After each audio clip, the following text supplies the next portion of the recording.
ગાંધીનગરમાં સેક્ટર 24માં મા દશામાના પવિત્ર વ્રતને લઈ વાતાવરણ ધીમે ધીમે ભક્તિમય બની રહ્યું છે। વ્રતના દિવસો નજીક આવતા જ બજારમાં દશામાની વિવિધ આકર્ષક મૂર્તિઓનું વેચાણ શરૂ થઈ ગયું છે।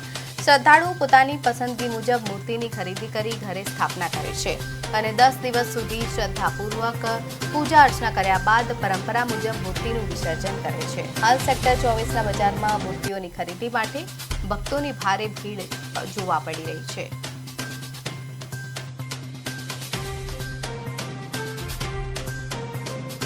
लगभग मारा 15 वर्ष जेवुं थई गयुं बराबर, पण आ वखते हालमां बहु पड़ी गयुं।